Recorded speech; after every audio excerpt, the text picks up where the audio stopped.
Do you know what animal can sleep for 3 years without eating? Neither did I until I started hosting 5 daily trivia questions. Hi, I'm Mark Ellison. Every weekday, I'll challenge you with 5 brain-bending questions spanning history, pop culture, science, and more. Perfect for your morning commute or lunch break. 5 daily trivia questions. And by the way, it's the snail that can sleep for 3 years. 5 daily trivia questions wherever you get your shows. Hey folks, Garrett Fisher here. I need to tell you about this absolutely mind-blowing podcast, Acting President, that's been keeping me up at night. It's about James Bennett, a former governor starring in a hit Sunday night TV show about overthrowing the government, and then his actual former chief of staff approaches him to do it for real. The line between fiction and reality completely disappears when these course correction rallies start popping up everywhere. Is it brilliant marketing or something more sinister? The parallels are insane. Trust me, this is the political thriller you didn't know you needed in your life. Acting President, available now wherever you find podcasts.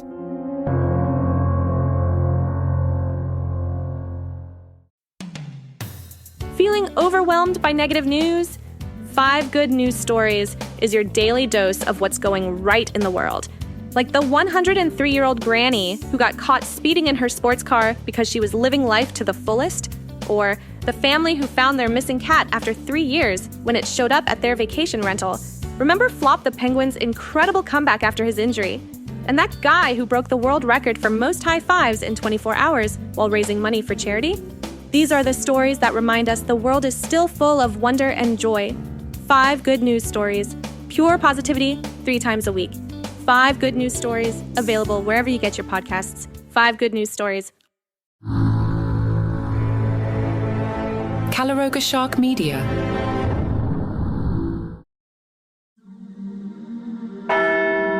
Catholics worldwide continue celebrating the election of Pope Leo XIV, America's first pontiff. Beyond being a natural-born American citizen, Leo also holds naturalized Peruvian citizenship after decades of ministry there. His papal election raises fascinating nationality law questions, particularly whether a United States citizen can become a foreign monarch while retaining American citizenship. The Pope wields absolute monarchical power, possessing the fullness of the power of government, which includes the legislative, executive, and judicial powers over Vatican City State and the Holy See, according to Vatican fundamental law. Vatican City maintains diplomatic relations with over 175 nations. This is white smoke. American immigration attorney and Catholic Paul Hunker explains that federal law outlines specific conditions causing Americans to lose citizenship, including treason, foreign naturalization, and accepting foreign head of state positions. However, these acts must be voluntary and done with intention to relinquish United States nationality. The State Department generally presumes Americans want to retain citizenship even when accepting foreign government positions, unless clearly and credibly established otherwise. Regarding Pope Leo's situation, Hunker believes he would need to affirm his intention to renounce citizenship directly to a consular officer at the United States Embassy in Rome, something Leo hasn't indicated he'll do. I think unless he comes forward and says, "I have the intention of relinquishing my United States nationality," then he is not considered to have lost his United States citizenship, Hunker said. At a deep level, I think it says something great about our country. When you're born here, the government can't kick you out unless you affirmatively say that you're renouncing your citizenship. However, the State Department may actively review cases in which a United States national is elected or otherwise appointed to serve as a foreign head of state, as such situations raise complex questions of international law, including issues related to the level of immunity from United States jurisdiction. Regardless of his citizenship status, Pope Leo may continue filing tax returns with the Internal Revenue Service as an American abroad, an unprecedented situation since Poland, Germany, and Argentina don't tax citizens living overseas. This might require special IRS guidance or congressional legislation. Concerning Peruvian citizenship, the Peruvian constitution states that nationality, even through naturalization, cannot be lost except through express renunciation before Peruvian authorities. Thus, Leo will likely maintain Peruvian citizenship unless he specifically chooses to renounce it. Does Leo have Vatican citizenship? The answer is complex. Vatican analyst Andrea Gagliarducci notes that Leo already possessed a Vatican passport as cardinal and curial official, granting functional citizenship. However, under canon law, the Pope isn't technically a Holy See citizen because the Holy See and Pope are essentially one entity. The Pope is not a citizen, he is the whole Holy See, Gagliarducci explained. The Pope does not need a passport nor a citizenship because he is the source of every citizenship. Given Leo's broad temporal powers as Pope, no apparent reason prevents maintaining other citizenships. Precedent exists. Pope Francis renewed his Argentinian passport in 2014, though he never returned to Argentina during his 12-year pontificate. Gagliarducci considered Francis's citizenship maintenance not necessary. I mean, there is no harm in keeping the passports, but they are no longer needed and useful. The Vatican gives you a passport and lets you retain all of your citizenship along with that passport, he said. But you cannot consider the Pope a Peruvian, a United States citizen, or whatever. He is the Holy See. This is different. It is another world.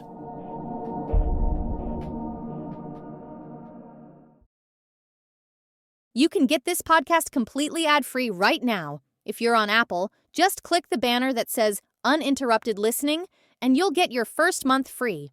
If you use Spotify or other podcast players, go to calaroga.com/plus. It's just $5 a month, and you'll get access to over 20 premium shows with no interruptions.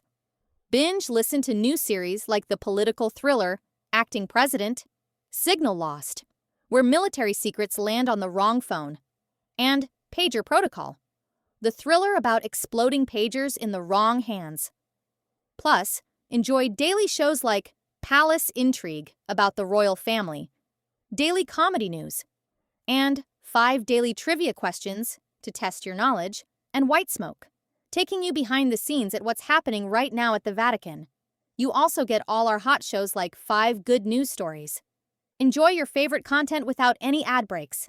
Remember, Apple users click the Uninterrupted Listening banner for your free first month, and everyone else head to calaroga.com/plus. Get ad-free listening today. Before Pope Leo XIV was a name announced from the balcony of St. Peter's Basilica, he was simply Padre Roberto in Peru, a missionary priest working in the northern diocese of Chulucanas. To the faithful there, he was more than a cleric.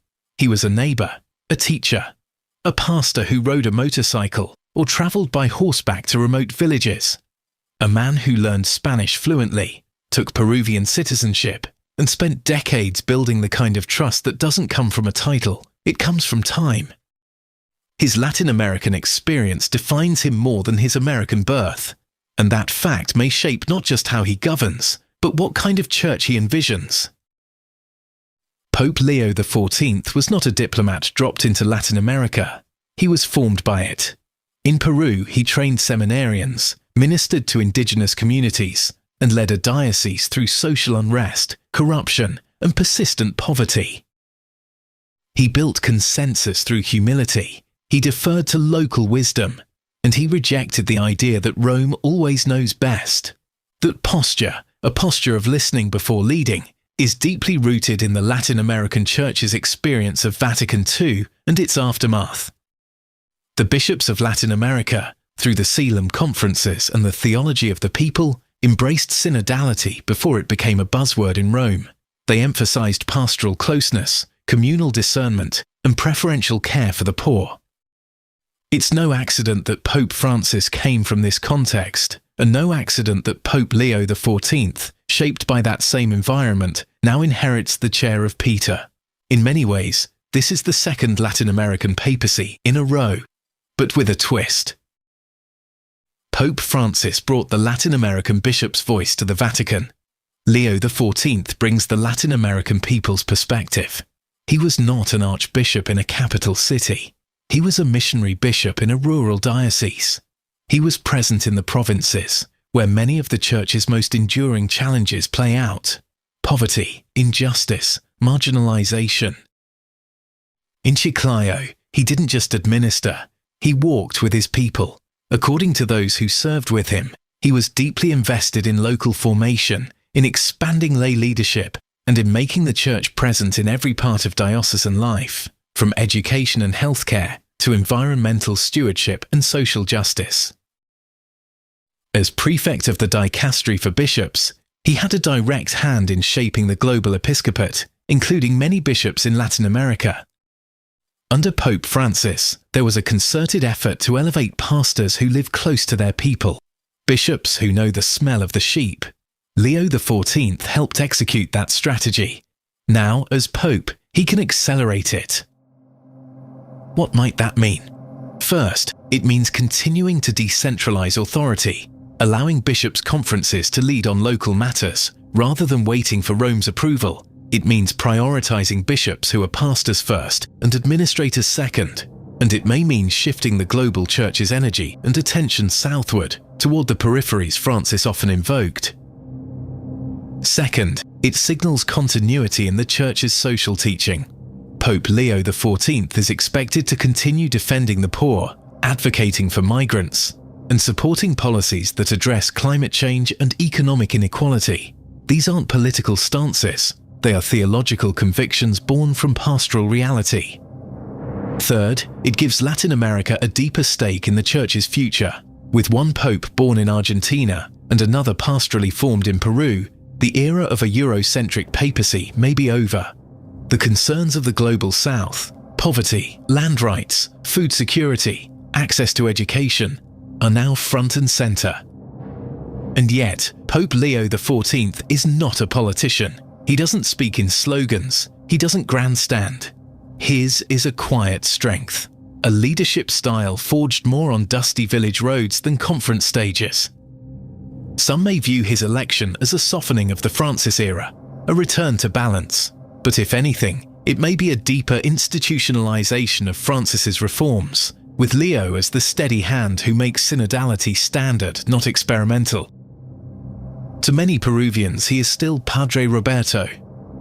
And that matters, because it reminds us that behind the white cassock is a man who once heard confessions under a tin roof, who ate with farmers, who slept without air conditioning, who baptized children in mountain streams. That man now leads the global Church.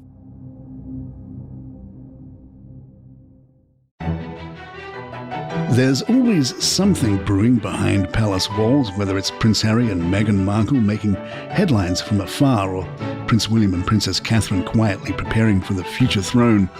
I'm Mark Francis, and on Palace Intrigue, we cover every twist, turn, whisper, and wink. From royal drama to daily gossip, follow Palace Intrigue wherever you get your podcasts. You know the silhouette, the squint, the voice that cuts like a blade. Clint Eastwood isn't just a movie star. He's a myth, a mayor, a cultural fault line, and maybe the last great American icon. Eastwood Reloaded tells his story one chapter at a time. The hits, the flops, the chaos between the scenes. Because legends aren't born, they're built. Eastwood Reloaded. Listen now wherever you get your podcasts. In Washington, D.C., power flows through information. But what happens when the most sensitive military intelligence in the world ends up on the wrong phone? In the halls of power, a national security advisor makes a fatal miscalculation. On the other side of the world, a special forces team walks into a perfectly orchestrated trap. When the dust settles, 4 American soldiers are dead, 3 more captured. And the most catastrophic intelligence breach in modern history is just beginning to unravel. Signal Lost, a 6-part podcast thriller about betrayal, courage, and the devastating consequences of a world where even our most guarded communications are never truly secure. When everyone is listening, Nowhere is safe. Signal lost. Available wherever you get your podcasts.